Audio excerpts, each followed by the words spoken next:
time and shit. All right, as you guys can, I have not really been feeling like myself the last couple days. I've been sleeping so much. Honestly, so not feeling good lately, but I wanted to come on because the reason why I haven't been on, you guys, is because the other day when I went live to talk about our recovery group meetings that I wanted to do on Thursday nights, I got banned. Somebody reported my live for harassment and bullying. And so I don't know what else to do, honestly. I'm trying my hardest to not get discouraged. But we're not going to blow dry our hair today because I already wore it wet to pick Nate up. So we'll just do a little bit of makeup because we like to do our makeup together. And then tonight we're going to have our recovery support group meeting, okay? So if you want to join us tonight, you can for that. Persia, you do whatever you want to do, honey. We ain't judging. So let me share this over on Facebook. If you guys don't mind, please share the video about shoplifting the purses. So I wanted to come on here and talk to you guys about it.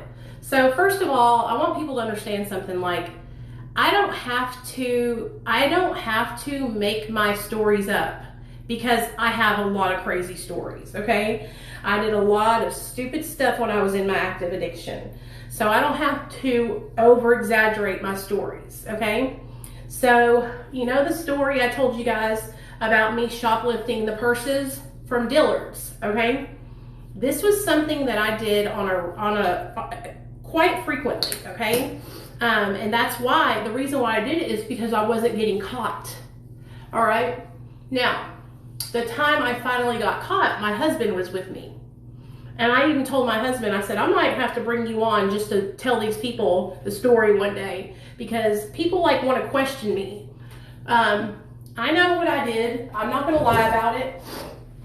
In Dillard's in Little Rock, Arkansas, hey Kim, in the Dillard's in Little Rock, Arkansas, they don't have Louis Vuitton. When I say luxury purses, what I'm referring to is Fossil, Coach, Michael Kors, Dooney and Burke. They're about $200 purses, right? Some of them are $100, some of them are $150, some of them are $250, around that price. I don't even know why I have to do this. It's so funny to me that I have to do this because people want to try and like debunk my story times. So this girl comments on my story time and she's like, if you did that, it would be $2,000 and that's a felony. And it would also be commercial burglary because you went in with intent. No, it's not. No, it's not commercial burglary, honey. I was shoplifting, okay? Like, why do people try to act like they know more than what I'm telling you the story because I'm the one who committed the crime. Like, why do people do that? Like, why? I don't understand it. So let me go ahead and tell y'all about that story. So at this time, I was in my active addiction. And I'm going to tell you about the times before I met my husband because those are the times I got away with it. So I lived across the street from the Dillards, okay? I lived in this high-rise apartment building called the Towers. And I would always walk over the mall because I would get bored. And so I would go over to the mall and I was over there so much, I started to learn the schedule of the mall. I started learning when they were getting their shipments in at certain stores and all that good stuff. I've always been obsessed with purses. Like, I love leather purses. If y'all didn't know that, one way to get through to me is to buy me a leather purse, a leather wallet, you know, like a name brand one. Yes. Hey baby, what's up, man? Hey, what's your name? Ad Spins, what's your name? Yeah, why on earth would I lie about my own experience? You know what I'm saying? So let me tell y'all about how I used to shoplift at this store. So I learned that the dealers had truck on Tuesdays because I always used to go in there and look at the bags. I love purses, I love sunglasses, and I love makeup. And so I would always go in there and look around. And a lot of times I would spend money there because I was waiting tables at a really nice restaurant, so I'd make a lot of money there. So when I didn't spend my money on drugs, I would spend it on stuff that I wanted to buy for myself. So I walked over there and I started learning all that.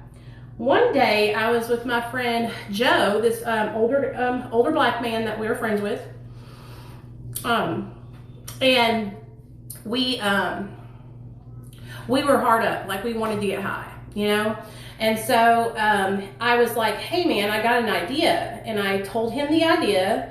And I told him and his friend, he's another black man, these are two big older black men, about 50-year-old black men, full grown, 6'3", 6'2" dudes. I'm like, you guys go in, look around, see if there's a lot of people working, see how many like employees are working, and check it out, okay? So Joe and his cousin go in, they kind of map it out for me, find out who's working in the purse section. And I'm like, they come back outside and they tell me, you know, there's a lady over here, there's a lady over here, and they're telling me, you know, what's going on. They got boxes strewn everywhere, there's fucking paper, because they're unloading the trucks. And so I'm like, okay, bet. Be outside the main entrance of the mall and wait for me. If I don't come out in 30 minutes, leave. I'm in jail. And this is before I even met my husband. So I go in there. I go straight to the purse section. There's one lady at the register and one lady like trying to go through all the boxes. So I just don't even waste time, and I just grab, you know, I casually grab 3 purses on this arm and 3 purses on this arm. I'm just kind of putting them on my arm like I'm looking around for them. And then I walk slowly out of the purse section, and as I hit the main aisle going out to the entrance into the huge mall, I just booked it. I just took off sprint style. And y'all gotta understand, back then I was like 110 pounds dripping wet, Speedy Gonzalez, okay? So I booked it out into the main mall entrance, went right, hit the exit out of the mall, and I was jumped in the car with the guys and we were off. And I had 6 fucking name brand purses in my fucking possession. So we went back over to the towers, sold these purses to ladies that lived up there that were like wanting to buy them. And, you know, I sold a couple for like 50 bucks. I sold a couple for 100 bucks and made enough money for us to go get high for the rest of the night. Okay. Now, since I learned that that worked, and Joe and his cousins seen that that worked, you know, whenever we were really bad off, they would be like, come on, let's go over to the mall. We'll keep an eye out for you. You know, and I knew that they wanted to do it because they knew I would be able to get out of there and we would get drug money. But they weren't going to go and help me, so I would always make sure that they gave me the majority of the drugs because I did the work. Well, okay, so that happened a good 2 or 3 times on my own without those guys, okay? Usually 50% retail.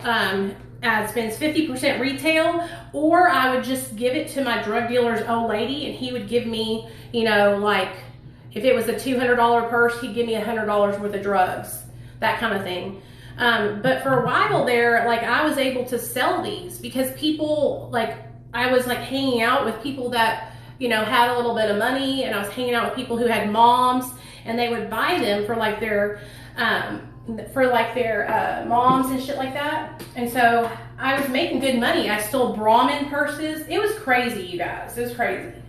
So anyways, this one particular time that I finally got busted was when I met my husband. And me and my husband, most of the time we had money because we both worked. And if we didn't have money, my father-in-law, he loved us so much and he didn't want to see us hurting, he would give us money, you know? And so, but one time in particular, we were really depressed. We didn't have any money. We had taken some Xanax that day. And so I was pretty brave. And I was like, I said, take me to the mall and I'll get us some money. Watch, you'll see. And so he took me to the mall, and this one time in particular, the only reason I got caught was because instead of hitting the main entrance that goes out into the big mall, I went out the side exit of Dillard's, and so they locked the doors on me. See, in order to lock me in through the main entrance, they would have to pull that big gate down and like all kinds of rigmarole. All they had to do was press the lock on the doors, and that locked me in on the side exit. So that's how I got caught. So I got caught. They found the tools that I had on me that I was using in case I had to cut any tags off.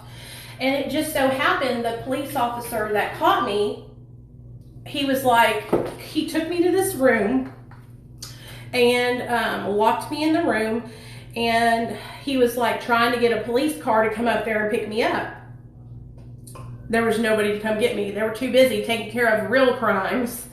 And so he wrote me a ticket and let me go. And I left. And so I don't know why people act like I would lie. Like, I'm not over exaggerating. Like, my stinking crazy ass was doing that shit. It's like, it's so funny to me because it's like all the time people comment stuff on my videos like they're trying to debunk me. Now, I did take down my video about the receipts because when I was telling the story, I told it backwards. So what me and my friend would do was we would go and we would pick receipts up out of the Walmart parking lot. Walmart, JCPenney, anywhere. Then we would go into the store and we would shoplift the item that was on the receipt. We would take the item off the shelf, and we would go to the customer service center and we would get a return for it, okay? What? Does anyone know what this new send guest request means? No guest requests. So maybe you guys should try to send me a request and see if it works. And maybe it means you can come up here on the live with me. Let me see. That would be so cool. Nope. How do I do that? I think you guys have to send the request to me to join my live. See if it does that.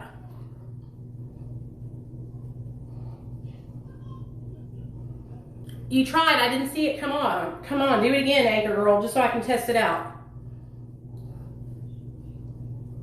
That is so awesome! That is so perfect. So tonight, you guys, when we do our recovery support group meeting, that means y'all will be able to come up and share. Isn't that awesome? Hey, Geeked Up, what's up? Hey, Geeked Up, weren't you asking about stopping smoking cigarettes? I think that was you. Let me know if that was you, and I'll talk to you about that right now. That is so cool, you guys. Oh, okay, I see it. Invite.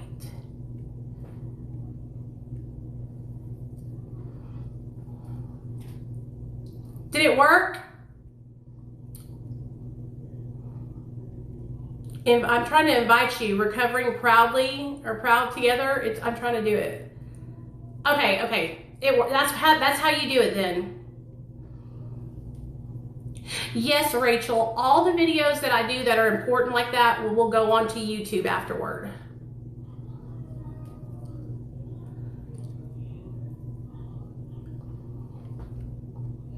Okay, cool. So does it mean you have to have 1,000 followers still?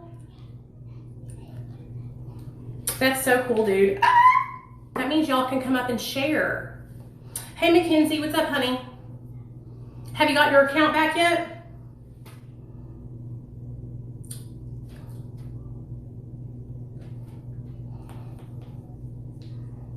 You guys, you didn't know I had a YouTube channel? You guys, listen to me. If you're not on my YouTube channel, then where the fuck you at? If you're not subscribed to my YouTube channel, you're missing out. It's Real Talk Recovery with Nicole, just like it is here on TikTok. Real Talk Recovery. Yes, it's worth it. Let me tell you about me. So I used to smoke cigarettes from the time I was like 17 till 32, okay? I'm 39 now. When I finally got sober, I was sober for about 2 years, And then one day I was smoking a cigarette outside in my garage, right? And my little boy, he was like 3 years old, comes out there and he goes, "Look, Mama, I'm smoking too." And he had picked a cigarette butt out of the ashtray and stuck it in his mouth. And I just got so upset. I was like, damn it, I'm already teaching my son bad habits, you know? And so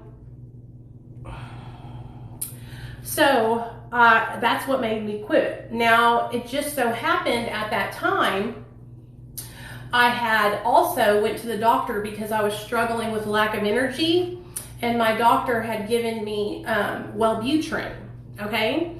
And so I got on Wellbutrin and I quit smoking cigarettes. It was so easy. I literally just stopped buying them. That's all. Thank you. Thanks, Skunt. I just stopped purchasing them. That was, see, I don't hang out with people that smoke. I don't hang out with anybody, okay? My husband does not smoke cigarettes. So the only temptation was myself, you know? And so I stopped buying them. And I stopped buying them, and I just so happened to have like an ashtray full of half-smoking cigarettes. And so what I did was I smoked those butts until they were gone, and then I quit. But chewing gum helps, you know, finding like a hobby or something that keeps you busy helps. You're gonna eat more. If you stop smoking, you're gonna start eating more. It's just part of it, you know what I mean? Thank you, Cindy. It's really just part of, you know, the thing. But I'm gonna tell you this, you guys. Smoking cigarettes is dangerous, okay? And my grandmother, she smoked cigarettes and she died of cancer. And when I tell you guys, the cancer ate her whole body up. It was so bad that my grandma was begging my dad to hit her in the head with a hammer and put her out of her misery on her deathbed. Out on her deathbed, she was begging her son to beat her head in with a hammer. So I'm just telling you guys, like, I want to be around for my son, you know? Have you seen the Mama Peta account on here? If so, what's your perspective on her account? I love Mama Peta. I want her to get help.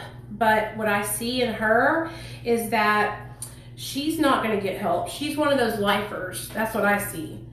There's some people who just never get sober, okay? There's some people who just don't want to. Like they don't want to. You know, sometimes I think that she wants to, but then other times I see how much fun she's having in her addiction. Then why would she get sober? If she has like a nice little tent to live in and she has all her needs met, then why would she get sober? And I don't think her daughters understand that. They're kind of making it more easy on her by helping her like that. They need to stop enabling her to use like that. They need to, you know, they need to let her hit her bottom. But then I also look at it like this, you guys. I also look at it from this point of view. She does deserve to have food and water. She deserves to have, you know, like people that care about her. So I'm kind of torn. I'm torn because it's hard. It's hard. I'm torn. She needs like a counselor or somebody that's helping her, because her family doesn't know how to help her because they're just regular people. She needs like somebody like me to be over there helping her and help her get on her right feet. Honestly, if I was her family, I would have her committed, dude, against her own will. I think she's in the state of Texas, I think. And I would have her put in somewhere because she's a danger to herself and others. It's like, I don't know, it's called Baker acting. That's what I would do. And hopefully through that, she would want to get sober. But you know, if she has that guy that she's living with, that's a whole nother problem too, you guys. Like if she has some guy she's living with that he's also using, that's also adds a whole nother level of sickness to the addiction. So like back when me and my husband were in active addiction, his family sent him away to treatment, okay? And he stayed for 2 weeks, but the whole time he was in treatment, I was out here getting high still, okay? So 2 weeks after he had been into treatment, he couldn't handle it anymore and he left. And so he came out and we started, you know, right where we left off. And so unless both people are ready to get sober and stay sober, it's kind of hard when you have two people in a couple situation, you know?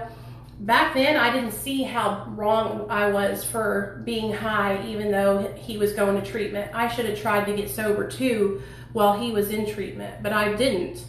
I was out here hustling, selling his methadone, and making money, you know? There's always an option to go to treatment. There's always an option. You just have to make it an option. You know, a lot of people say things like, oh, I can't go to treatment because I have a job, or I can't go to treatment because I have kids. Well, honey, just like what happened to me, if you think that now, what will happen is you'll lose your job and you'll lose your kids. And then you will have to go to treatment anyway. You know what I'm saying? So there's free treatment out there, you guys, okay? If you think that you need help and you really want to get help, there's free treatment centers out there. But see, that's the problem, is that, hey, what's up, Axel? Glad you're in here. I have given people treatment, free treatment, and sent them to a free treatment center, literally paid for their flight before, and they left. They left, you know? And so it really is up to the person and whether they want to be sober or not, or they want the recovery or not.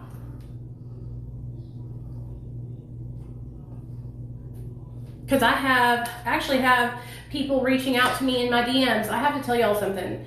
I took 2 days off from answering my DMs, and I am so overwhelmed today. Like, I cannot even believe it, how many messages are in my DMs. Hey, Jenny, I don't glorify drugs, so you must be new here. Sharing my experiences and what happened to me when I was in active addiction is in no way glorifying drugs. Glorifying drugs is, man, I love shooting methamphetamine. I wish I could shoot some methamphetamine right now and feel that rush again. Okay? Sharing straight up experiences that I went through in active addiction, that's just me sharing my story. There's a big difference, okay? And it doesn't make me want to use because I've been sober for 6 years and I actually did the work on healing. See, when you do the work, you don't want to use anymore. The obsession to use gets lifted from you. I did a lot of therapy. I told my story a lot of places like I do now, and that helps me heal. I always get so kind of like caught off guard when people say things like, my stories are glorifying drugs. Like, that to me is hilarious. No offense to you, Jenny, because I'm sure you're just new here. But a lot of people say that, and it's like, you guys, we're drug addicts. We can talk about our pasts. We can talk about our experiences. Glorifying addiction would be me enjoying it. Me sharing the funny shit I did because I was high, because it was absolutely unbelievable. That's just me sharing my stories with you and relating to my audience. I don't understand. I guess you guys are young or you have not been in recovery for a long time, but like, this is totally normal to share your experience and things that happen when you are in addiction. You know, there's nothing wrong with that. Believe me. Okay, you're still in active addiction? That's okay, girl, I understand. Well, that makes a lot of sense then. Yes, if you're in active addiction because you're still putting that substance in your body, so it's still triggering that response, okay? I don't put the drugs in my body anymore, so I don't feel that obsession. Also, I worked really hard going to therapy, going to treatment, and working with others, you know? You have to work really hard. But honestly, I love telling stories. That's my favorite thing to do. I love, love, love sharing stories with people.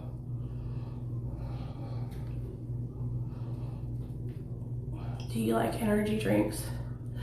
I don't like energy drinks. I don't like the way they make me feel. And they don't make, it's not because they make me, it's not a good feeling. I don't like that jittery feeling. It's like a weird it's a weird feeling. I don't like it at all. I don't drink energy drinks, no.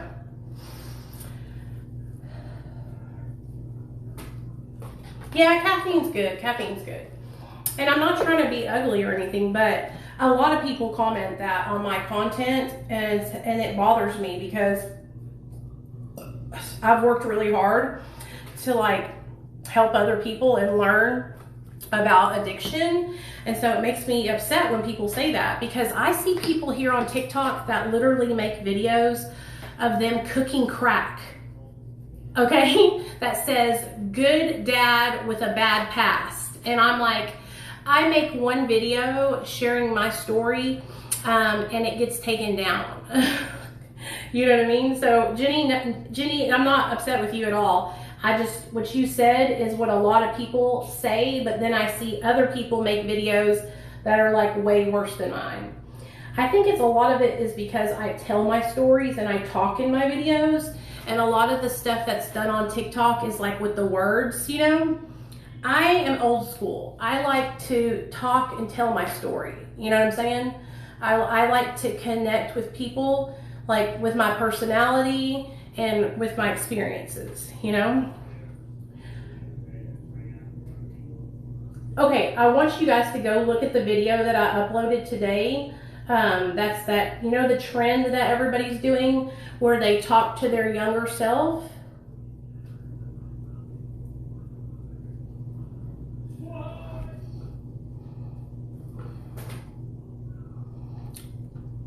Yeah, anybody's welcome. If you're in active addiction, we want you to be here because we understand, and anybody is welcome here. It doesn't matter if you're in active addiction or if you're sober. We want you to come hang out with us. In fact, I would rather you come hang out with us if you are in active addiction, because that way you can hang out with people and hear about things that happen when you get into recovery and hear about how your life can get better, you know? But nobody will judge you here about being in active addiction. That's for damn sure. But I can understand why hearing stories would trigger you, because when you're here's how the disease of addiction works, okay? The disease of addiction works like this. When you're putting drugs and alcohol into your body, that's how the obsession is triggered, okay? As long as you're not putting drugs and alcohol into your body, then you don't get that, you won't have that like obsession to use 24/7. And so that's what happens. That's why you feel that way.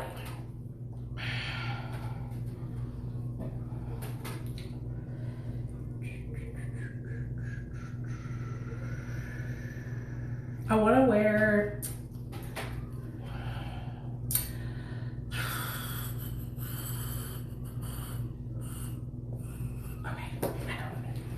hold on guys, I'm trying to figure out what I'm going to do with my eyes.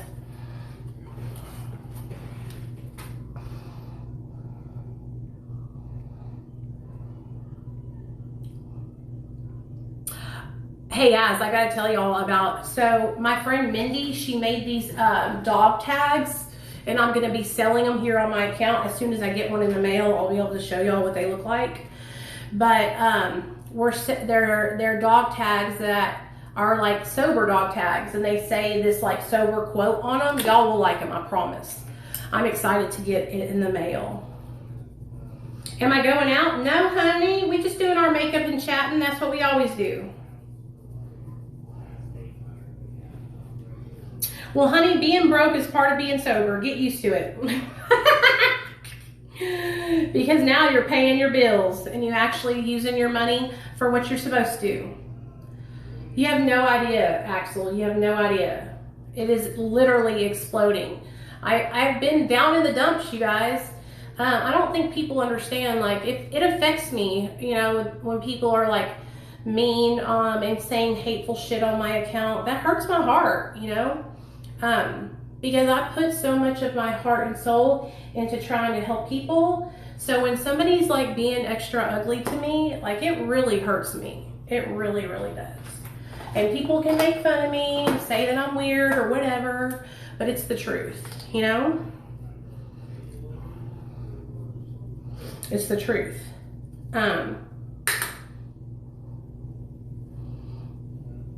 I hate it when people are just hateful, you know, because that's not what I'm about. I'm very, very loving and kind and tolerant and patient. And I learned all that by being sober, because I used to be a hot mess. My makeup brushes are a combination of Morphe brushes, Eco Tools, and Wet n Wild. They're just cheapy brushes, but they're good, they work. Hey, Missy. For those how many of you guys were on my live the other night, 2 nights ago, when we were talking about recovery meetings? And I got reported for that. Do you see what I'm saying? Like, it's haters. It's people who don't like me that are reporting me for fake things. And so it's so important, you guys, like, if you see me and I get reported, to email TikTok and to stay on them about this, because it's not right. Okay.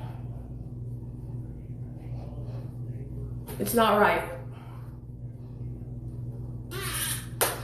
No, I'm not banned anymore. I was. This is so dark to me. Let me see if it looks okay.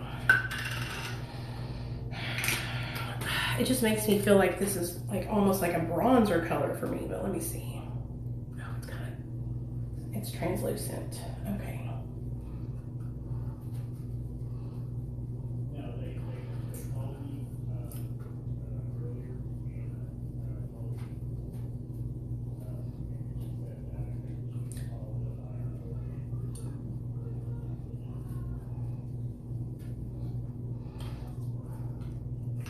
I do have another account. It's called Addicted to Crime. Oh, I haven't done my eyes yet. I'm just kind of doing some stuff around my face right now. But I want you guys to go watch the video I made. I cried making it, dude. Like,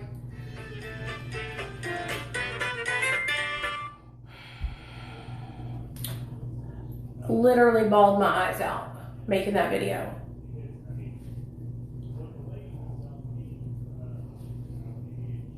Did you guys see it? It's the one where we do we talk to our younger self. So for those of you guys that don't know, I was in a domestic violence relationship for like 7 years, 6 to 7 years. It was a long time, that's all I know. And he was really, really abusive to me. And I thought I deserved it. And so I stayed with him for a really long time, getting my ass beat. And so I made a video talking about it here on TikTok.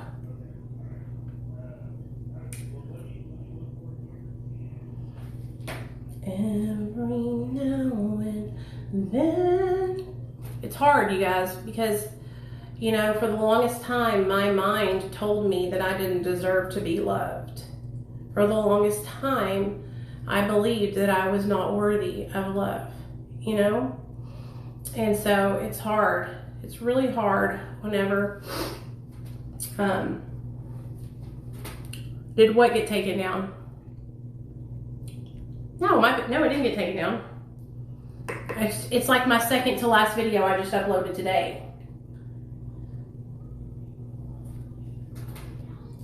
It's the one where you'll see it. It's the second to last video. It's the video before I just I uploaded one video talking to somebody who was trying to debunk my story time about the purses, and then I uploaded the video before that. Hey Sarah, what's up? Hey William, what's up? What's up, y'all? We're just doing makeup. What are y'all doing? Damn, my eye. I got my contact in and it's bothering me. How are y'all doing? How's everybody's recovery doing? Y'all staying sober? Better be.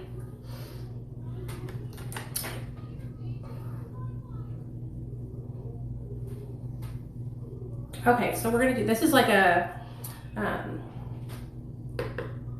taupey brown color that I'm putting on my eye right now, because I'm trying to decide what I want to do on the lid, but I'm thinking I'm gonna surprise you guys with what I do on my lid, because it's really, really pretty. Yeah, that I'm threatening you into sobriety. You better be.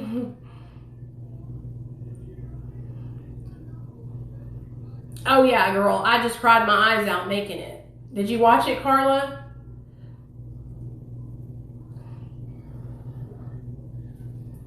You know, I don't think y'all, if y'all don't make videos, you won't understand, but like some of these trends that these kids make up here on TikTok, they are like really, they're very intense trends.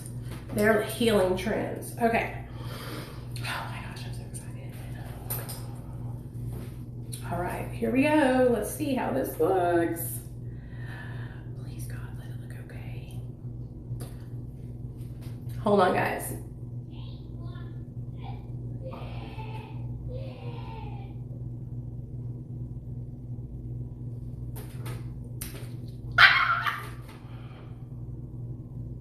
Look at this green, y'all.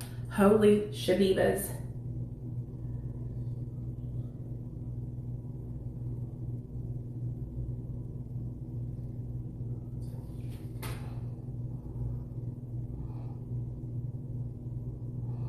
Why? Why are you having trouble? William, why are you having trouble? Is it because he doesn't know what it is? Or they don't want to order it?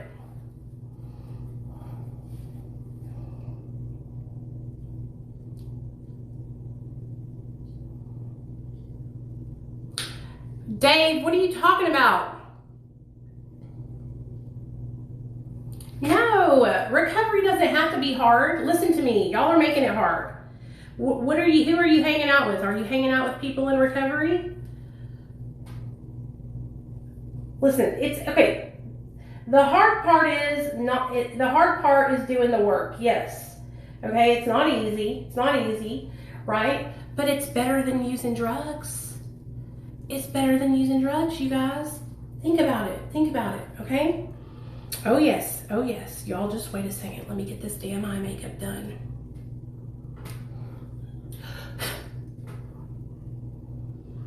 Oh yeah, isolated. Okay, honey, I came from a town that was small, so I totally understand. And that's what you need to do. You need to get involved with a recovery group. Like here on TikTok, this is our recovery group, huh, you guys?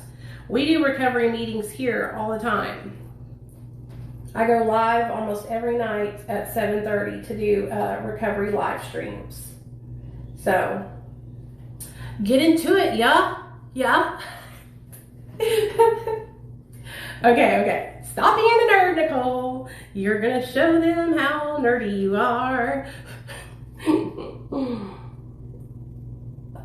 gosh. Wow. Yeah, we do that on TikTok live almost every night. We go live at 7:30 when I'm not banned for no reason. You know? So you can hang out with us, okay? Skunks, really? What are they addicted to?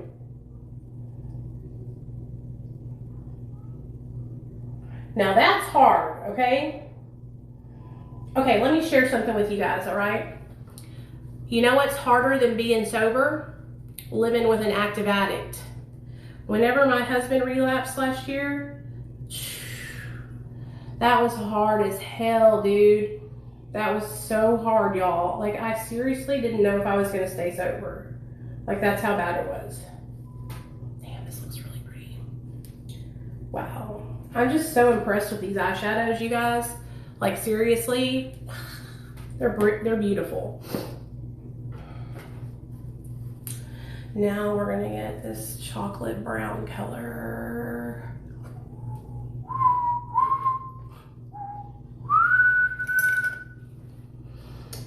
Meth. Oh God, that's fucking annoying too. Oh yeah, that's hard. Are you staying sober? No, nicotine is not a gateway. I do not believe that to be true. No. Nicotine is just addictive, but I don't think it's a gateway to other things. Alcohol and marijuana can be gateways, but I don't think nicotine really is. It does, doesn't it, Eric? Yeah, I know. It's almost impossible whenever it's torture, actually. When you're sober and you're living with somebody who's using, it's torture because it's so annoying because you know. Okay, so first of all, you feel like at first you start to feel like you're missing out. Like they're getting high and you can't get high. Like what the fuck, right? And so I feel like that methamphetamine, having somebody live in the house who's actively using, sometimes it can be like you start to gain a resentment towards that person and resent them for being high. I know I did. Like I was so mad at my husband for relapsing, like, oh my gosh. And loving him was so hard. So hard, okay?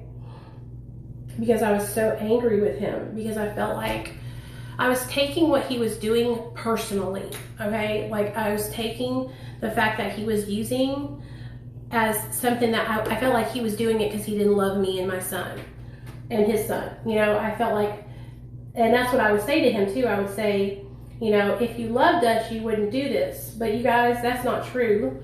That's not how the disease works, you know? And it's really hard whenever you're a person in recovery and you're trying to deal with that because you start to feel like if they cared about you, they wouldn't do this, right? But you have to remember that they're sick and that they have a disease. And that's what I had to remind myself. It really is hard. You have to basically step away and let that person kind of hit rock bottom on their own. It's hard, but you can do it. That's what I had to do. I had to like step away and let my husband hit his own rock bottom.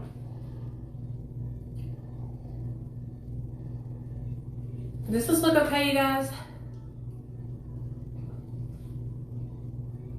Because I feel like I don't.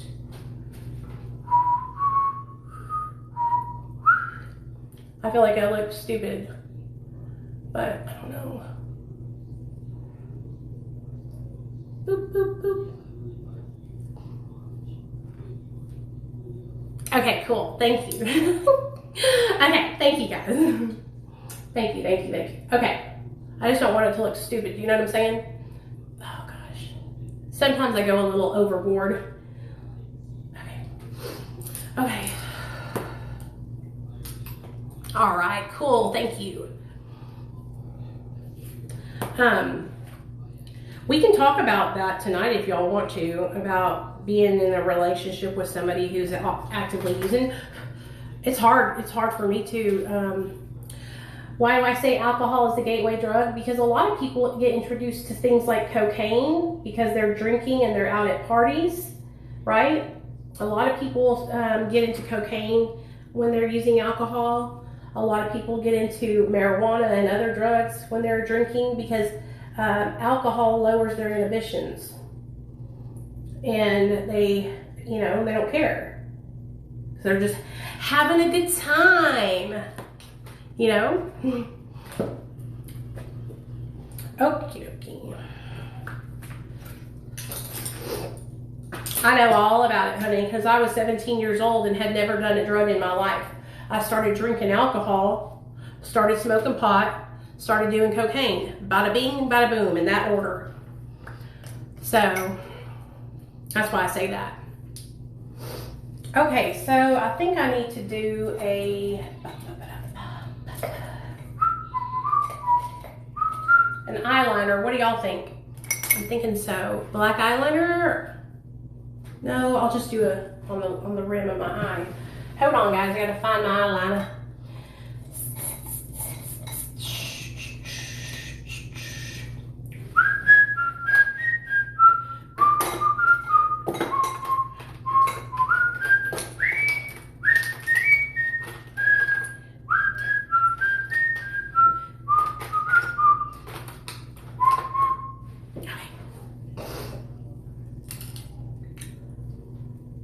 Geeked up. How old are you? Alcohol is extremely addicting.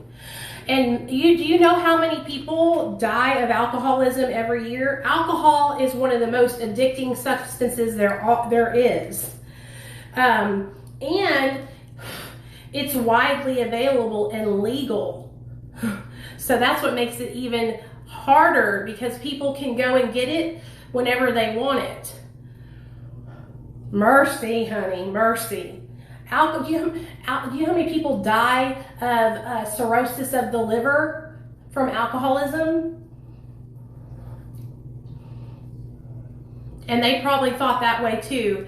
Oh, alcohol's not bad. And you know why they think that way? Because it's legal. That's why. Same way people used to think about prescription pills. Oh, my doctor gave it to me. It's not that bad. Honey.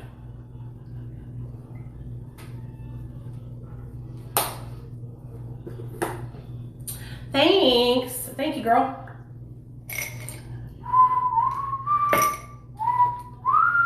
There it is. Yeah, I know what blues are. Roxy 30s. And now they're fentanyl, basically. Yeah, nicotine is highly addictive too.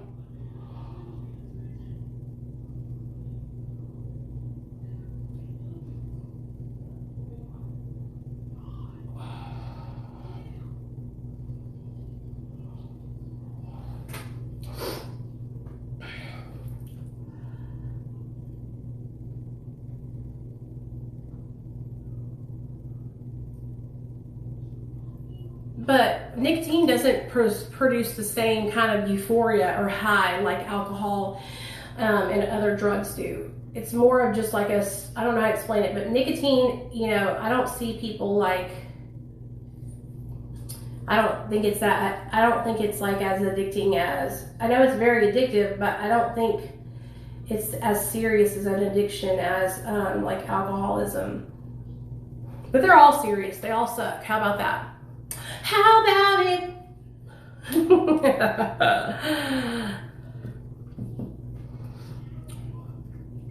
Well, the reason I put it there is because whenever I put my mascara on, you'll see that little piece of white flesh. It's called tight lining is what it's called. You'll see that little piece of white flesh. And so I don't want that to happen. I want it to be all cohesive.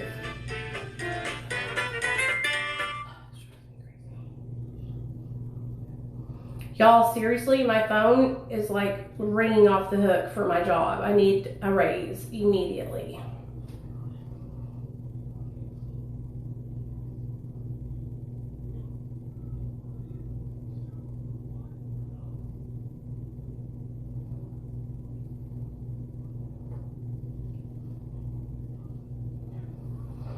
Oh yeah, I'm doing a wing. Get into this green granny eye look. This is a granny green eye look. Get into it. Get into it, yeah. Get into it, yeah. Okay.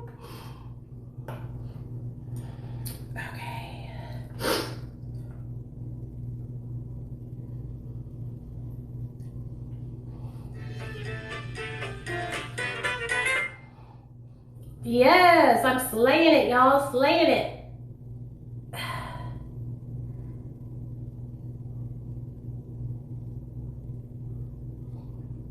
Hold on, guys. I'm going to talk in just a second.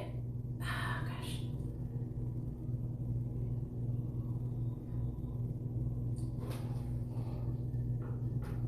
There you go. That's pretty. My wings are getting better too, guys. Look. Yay! Yay! You guys have got to try this company out. It's called Menagerie Cosmetics. That's where I got this green eyeshadow from. And I got that purple one the other day that I had on. And they're just like so freaking pretty and sparkly, and just the colors are so vibrant. Like seriously, you guys gotta check them out. It's an indie brand called Menagerie Cosmetics. Super, super cool. Oh, my hair looks like shit. And the reason why I haven't been on is because I keep getting banned, y'all.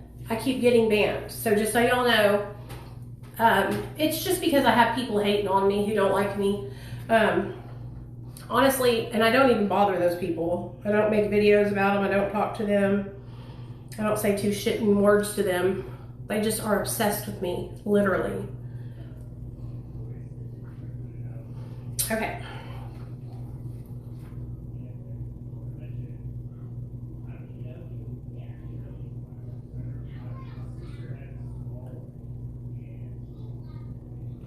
Crap.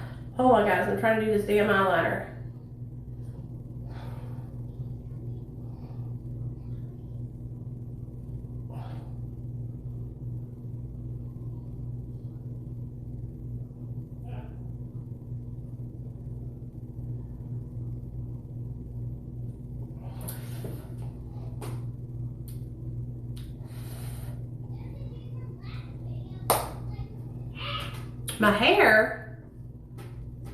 My hair's not green, is it?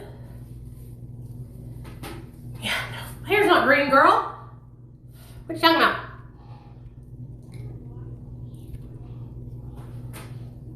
Hey, Ariel, what's up, girl? Did you get that $20 I sent you? I kept forgetting, if you want to know the truth. If you ever win a giveaway from me, just know that you'll get it. It just takes a while because I keep forgetting.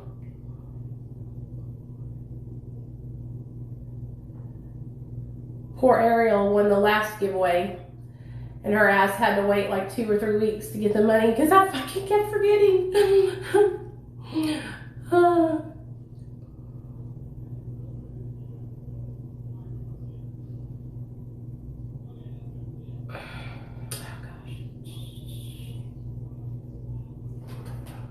Hi, Ariel.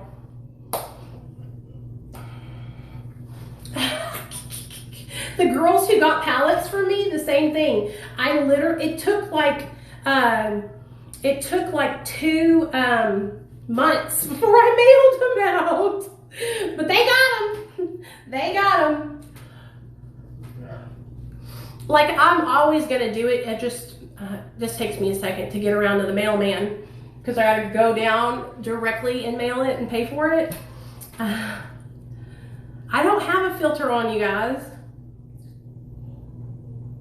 Okay. Oh well, it doesn't matter. If y'all see green, then okie dokie. Okay, let's do this.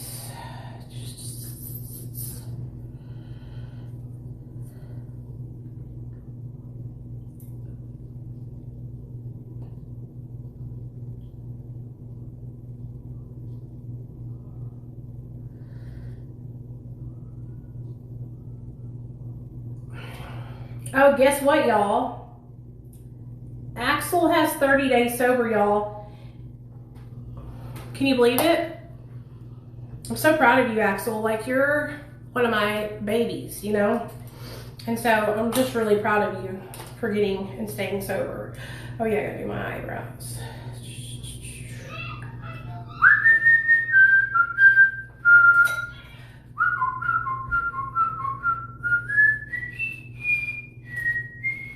I'm so proud of Axel, you guys. Like, for real. For real.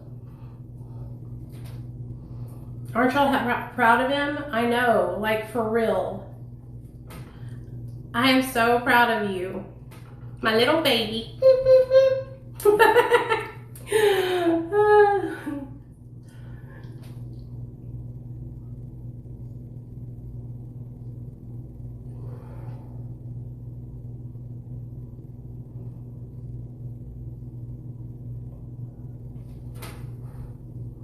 Yeah, so you guys, like when you get sober, like and you hit your 30 days and your 90 day or 60 days and 90 days, like you need to be proud of yourselves. Like that's a huge accomplishment.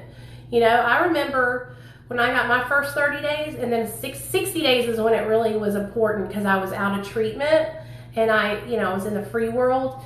And damn, dude, I was so proud of myself, like I was really proud of myself. Hey, Axel, I saw you've been doing the pause thing. So you guys, we're doing this thing on Real Talk Recovery that whenever we see like a video that really gets under our skin, instead of like cussing that person out in the comment section or like starting an argument with the recovery community, what we're doing is we're commenting on the video, pause, and then we're tagging each other. So pause means pause when agitated or doubtful, okay? So it's part of recovery steps through AA, and I'm sure other recovery programs do this too, but is to pause when agitated or doubtful and talk about how you're feeling. So whenever we see a video on TikTok that gets underneath our skin, we comment on the video, pause, and then we tag each other, because it's true. It's like so easy to just comment something, or get into an argument with that creator, and instead of doing that, just pause. Let your friends know, hey, dude, this almost got me out of my character, but I didn't. I paused instead.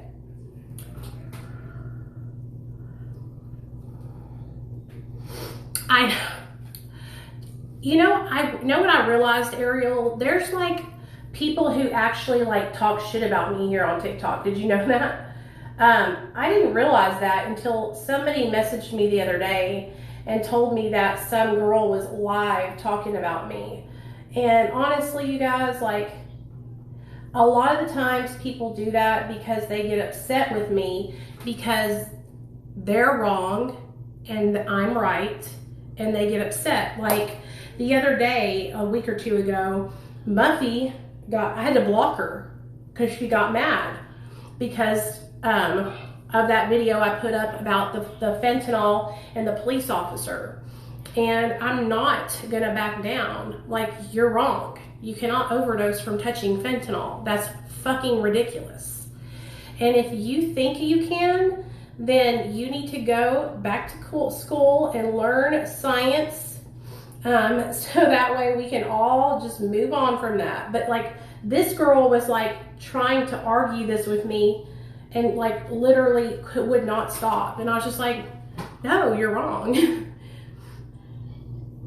That's not how it works. So I had to block her. And I don't usually like blocking people in the recovery community because I don't want to do that. But there's a couple of people that I've just had to block because I needed to keep my sanity and my serenity, because these people were affecting my serenity,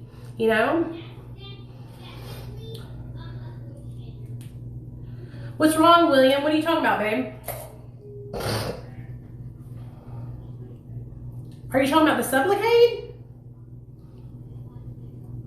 If you want to, William, you can DM me and I'll call your doctor and talk to him and see if I can help out. I mean, I'm not a doctor or anything, but maybe it'll help.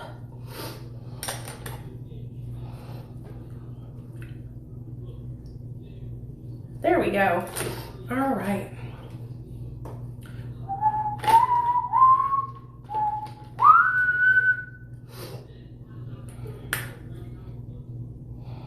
Oh.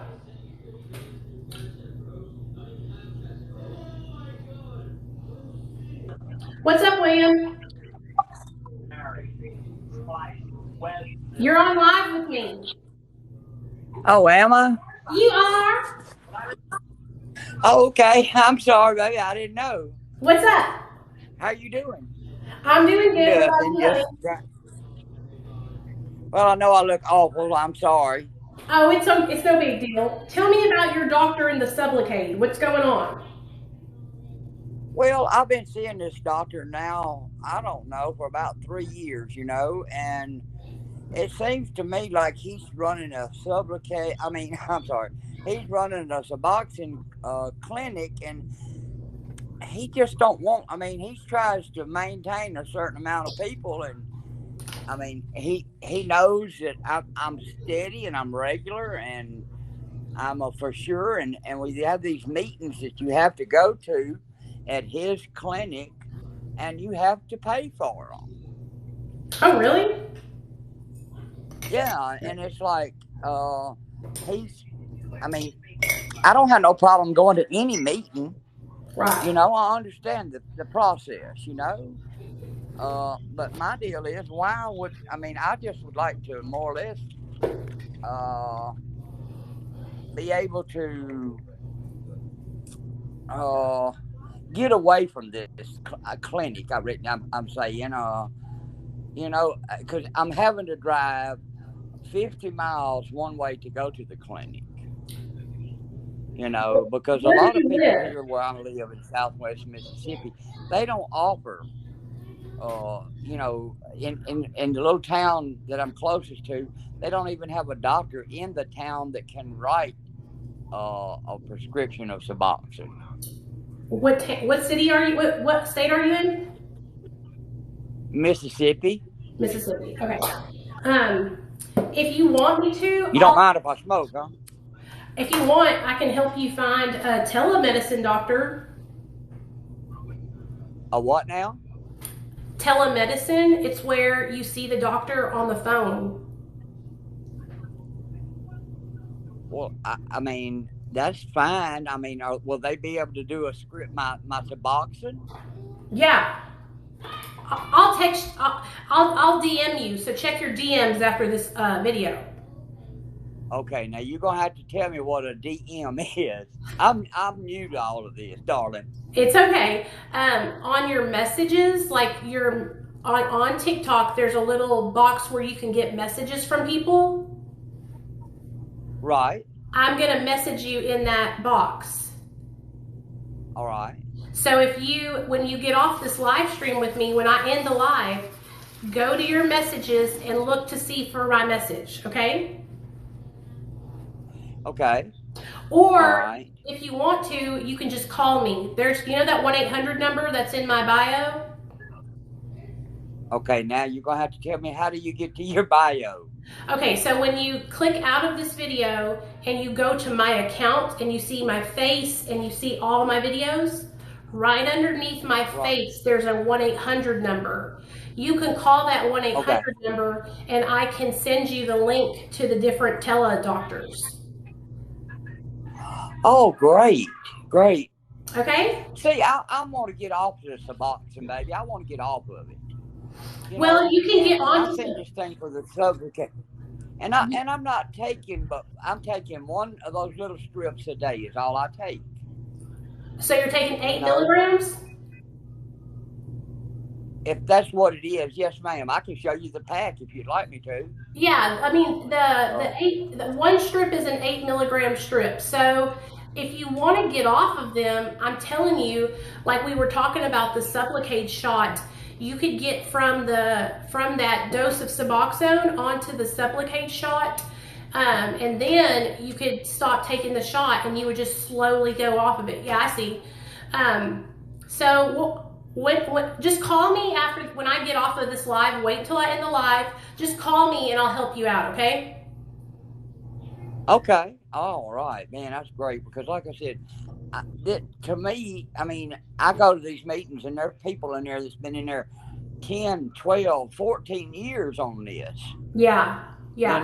And don't get me wrong, this is so much better than where we were. Yeah. This is so much better than fentanyl. Right. Because I mean, my drugs, my drug use was strictly through my doctor. Oh, really? So you were getting prescriptions from your doctor? I was. How did it start out? Tell us how it started out. Well, I started out. I had a car wreck, me and my wife, and I had a messed up shoulder and hand and whatever. And I went to a doctor. And of course, the second visit I went to, he told me, he said, look, uh, I can't keep giving you pain medicine because, and I wasn't asking for any really. I mean, he was giving me like 30 narcos one visit, and then the next visit, 30 narcos. He says, I'm just going to refer you over to a pain management clinic. Uh-huh. I said, well, okay, that's fine. Of course, I had to have shoulder surgery and this and that and other. And he just didn't want to handle my pain medicine, which was fine with me. I mean, I don't have nothing to hide. I'm straight up. I'm 55 years old. I'm too Right. old to play games. Exactly. And so anyway, I went there, and when I got there, the first thing he done, they checked. First they drug test you, and we got in there, and the little guy come in, and he seen me, and uh, he gave me a prescription for uh, Percocet. That's what it was. He gave me a Percocet 10, and he gave me 3 a day. I said, okay. He said, we're going to do this, and see how this handles your pain. Uh-huh. Well, I said, okay, that sounds good to me. He's the doctor. He's supposed to know. So, uh, and I had pain. I ain't going to lie to you. I hurt. But I mean, at that point of the time when I was hurting, I could have lived with that pain. You understand what I'm saying? I mean, compared to what I had went through, that pain was a cakewalk. Yeah. Compared to withdrawals and detox and all of that. So, but anyway, so I took that, and that went on for, I don't know, several months, and then I got to noticing that I was hurting a little more. Well, he increased me. He said, I don't want to leave you on those Percocet because they have aspirin in them or something. Uh-huh. Acetaminophen? But yeah, he didn't Yeah. want to leave me on that on kind of my stomach. I said, okay. He said, I'm going to put you on Oxy. I said, okay.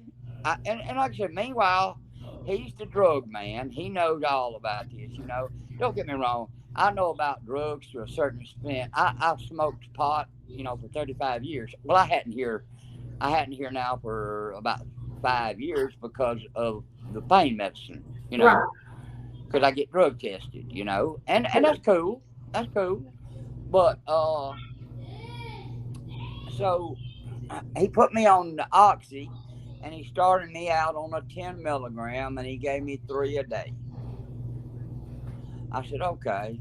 Well, the Oxys really helped the pain. Okay, they really helped a lot more than the Percocet. Yeah. Well, after that, he put me on I said, I was telling him, it got to where the pain was more frequent when I would have it. Well, he upped my dosage to 4 instead of 3 a day. Uh-huh. I said, okay. Well, over a period of a couple years, we went from a 10 milligrams to a 15 milligram 4 times a day.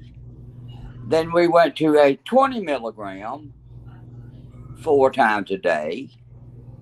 And by this time, I couldn't go without them. Yeah. I knew I had a problem going on. Okay, Yeah. I knew it. I mean, but they got this letter up in there in the office, this big thing on the wall there, and it says, "If you think you have a drug problem, da da da da da da," and so it's kind of intimidating, Yeah. the thing they have on the wall. So you don't want to say nothing because I mean you're like, well, what's gonna happen? They're gonna kick me out, and when they kick me out, That's the I know scary I need part this is drug now. they'll kick you off your pain meds just like that. The next thing you know, then you're screwed. You're correct. And then there I am, and withdrawal, I know you've been through it, darling. I know you know. There's nothing in this world that hurt me any worse than withdrawal. Oh yeah, withdrawal sucks. I It mean, sucks. I was on the verge, I mean, I'll be honest with you, I was really on the verge of suicide. You know, a lot of people might not understand that, but it was bad. It was really bad. But anyway, back to him. And anyway, he kept on increasing me, and we finally, before he finally put me on a fentanyl patch, and I was like, fentanyl, well, before he put me on the fentanyl, let me tell you, he had done worked me up till I was taking 40 milligram oxys a day.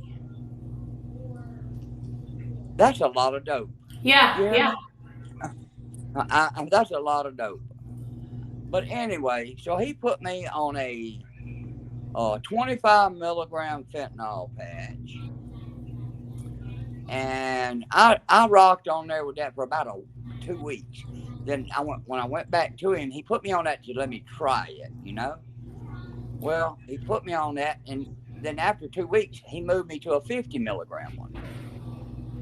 Okay, well, I stayed on the 50 milligram one. I want to say I stayed on that 50 milligram probably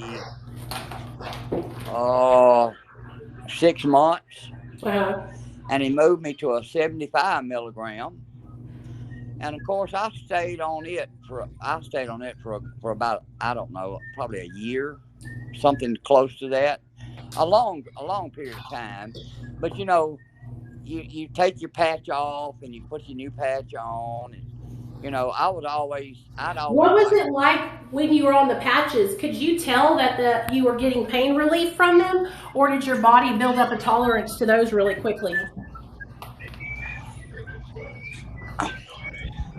I was getting. I was getting pain relief, baby, but I don't think I was hurting. If that makes any sense to you, as far as injury. You know what I'm saying? Yeah. My body was definitely hurting, but it wasn't from injury. It was from needing a drug. Okay, yeah. And of course the fentanyl, it goes on and on and on. It's not like you take a pill. But the fentanyl made me feel like I didn't feel high by no means. I never felt high. That's because you had worked your way up to that. Right. Correct.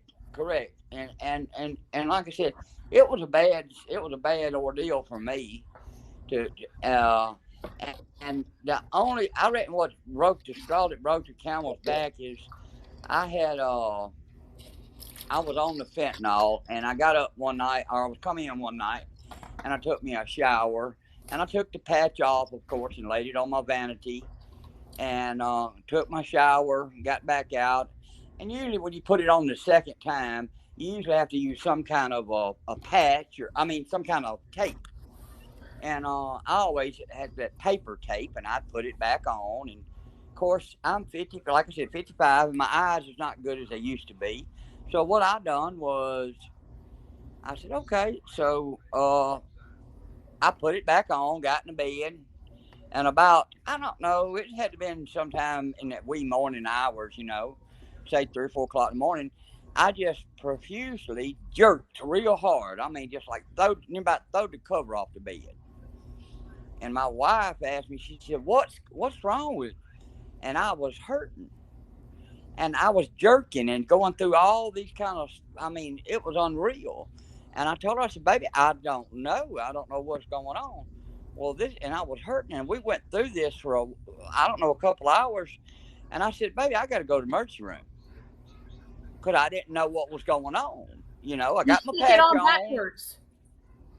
Do what now? You stuck it on backwards.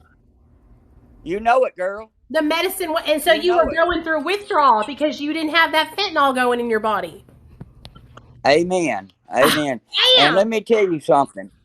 And let me tell you something though. What's really wild about this is I went to the emergency room. Of course, they couldn't find anything wrong with me. All right, I come back home. It got progressively got worse. So I went back to the emergency room again.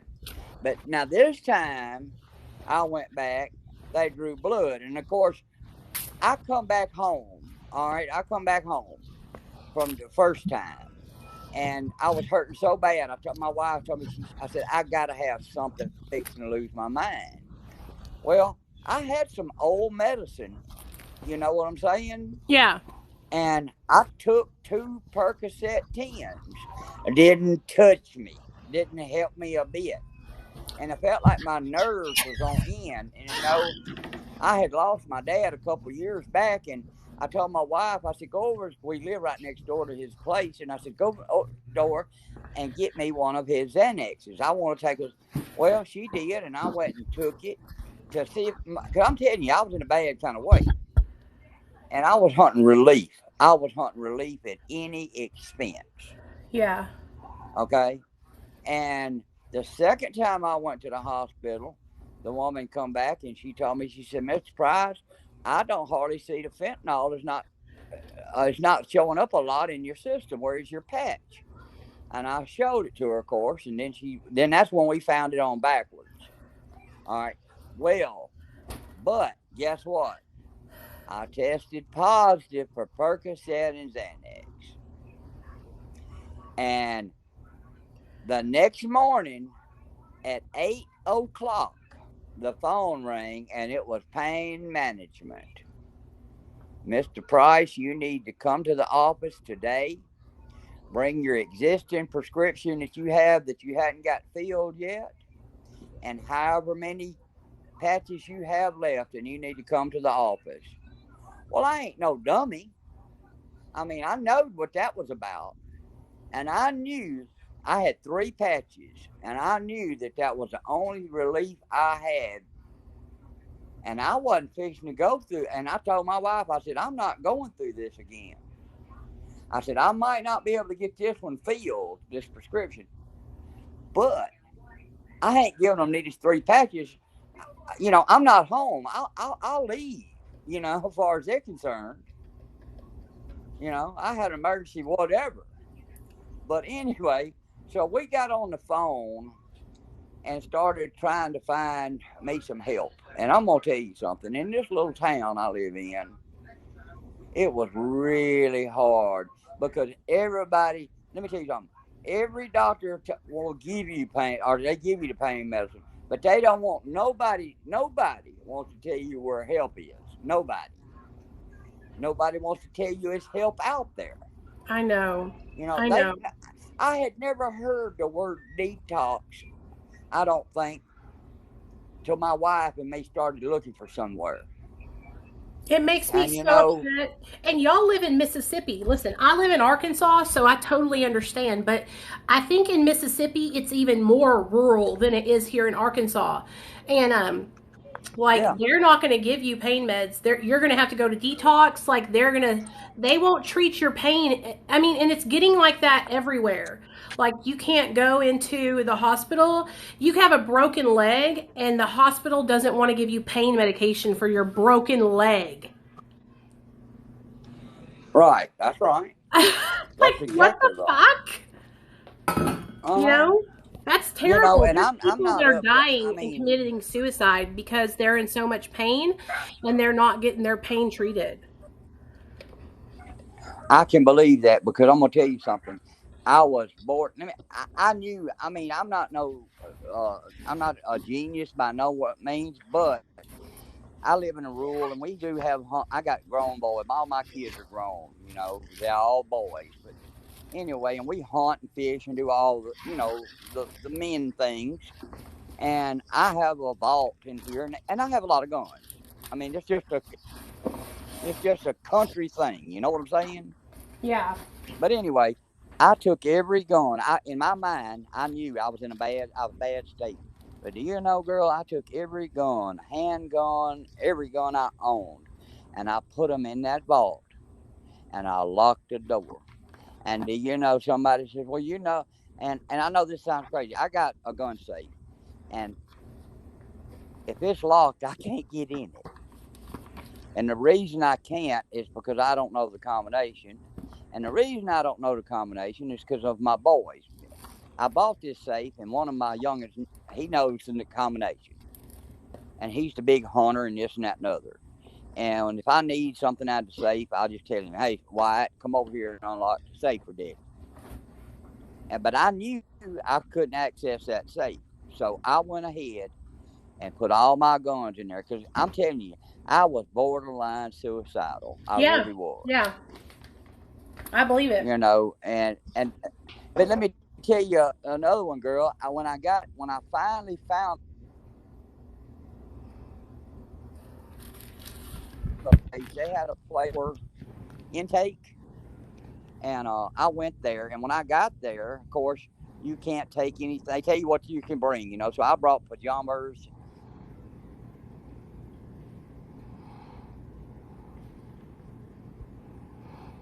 You know, you give them your bag, you know, and they take your bag, and you'll see it later. But anyway, so I went in and I took. I had to take a shower in front of the nurses, and they make you strip down because they're looking for contraband, of course. And I understand. Okay, I ain't got. You know, I'm not looking for a girlfriend or nothing. I love So you. here You know I what? am. We're going to be good friends. Amen. I totally know what you're talking about. Like, So, did you have to go, William, did you have to go to detox to get off of the fentanyl? yes. And then you got Yeah. off That's Suboxone? where. No, I'm still on. I went to detox Oh, it's breaking up. to get off the Suboxone. Then they introduced me to Suboxone. Okay. Okay. And when I got out of there, doctor that they could find. I knew that. Hey, William, if you can still hear me, it's breaking up real bad. Call me after this live stream. I'm sorry, I didn't mean to kick you off, but it keeps cutting out. What does this 2 mean on your name? Recovering Proud. Sarah, what is the 2? It says like it has a yellow 2 on your name. I went through a detox and a rehab, had a relapse, and found the clinic. Been there ever since. That's good. I'm proud of you.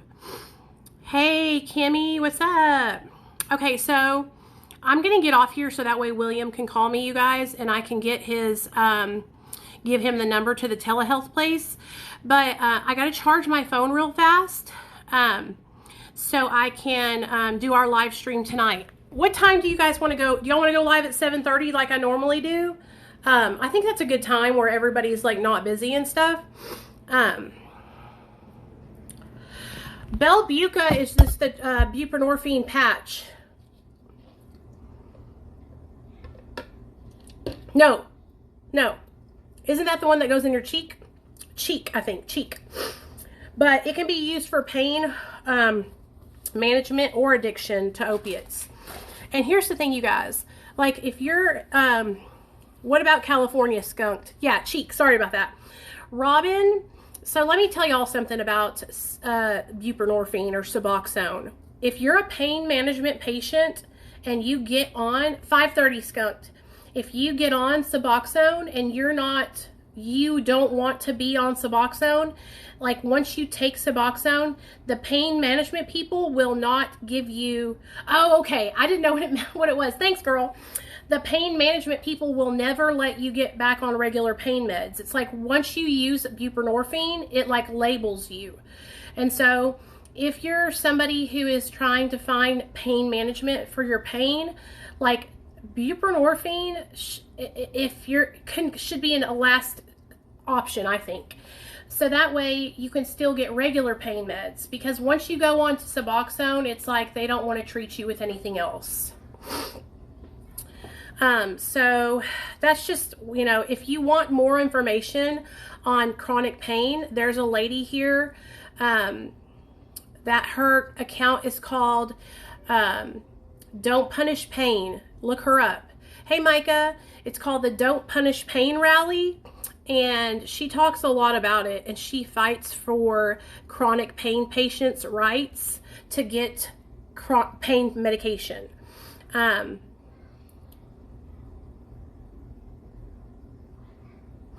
So, honestly, like, I'm not a doctor, Robin, but buprenorphine is stronger than oxys. Claudia, yeah. So she's like really smart when it comes to like advocating for people that have chronic pain. I advocate for people that have addiction issues. So I'm not like the best person to talk about, you know, stuff like that has to do with chronic pain. So if I were you, I would reach out to Claudia at Don't Punish Pain Rally, and she can help you, and she totally will help you with that. Because I don't want to give you the wrong information.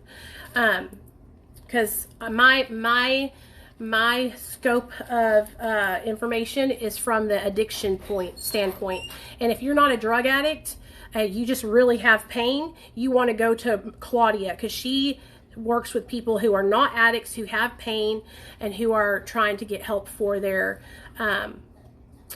pain management. It's called Don't Punish Pain. Look up, if you go on TikTok, go to your search box and look up Don't Punish Pain Rally, and it will bring up her account. I think her account is like C. Merandi, Merandi. Let me see if I can write it here in the comments. Oh, almost ended it. Comment. I think it's at C. Merandi. That's her account. I just put it in the comment section. But yeah, I'll be back on here in a couple hours for our recovery support group meeting. And you guys that are guests, you guys can come on now. Hey, Micah, look at this, girl. I can have people from the audience come on and share now. So as we're doing our recovery meeting, if you want to come on and share, you can come on and share. I'm so excited. So that's what we're going to do tonight.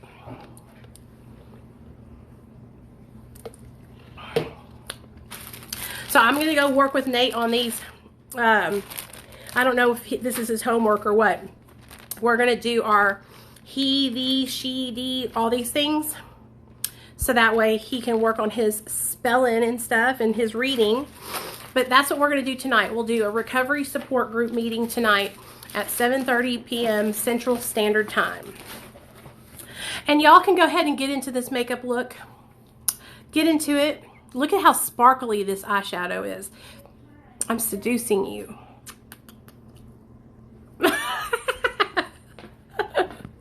Hey, Nate. Okay, guys, I love y'all. I'll see y'all back here at 7:30 tonight. 7:30 Central, which is 5:30 p.m. California time and 8:30 p.m. East Coast time, okay? All right. It's the brand of eyeshadow is Menagerie, Menagerie.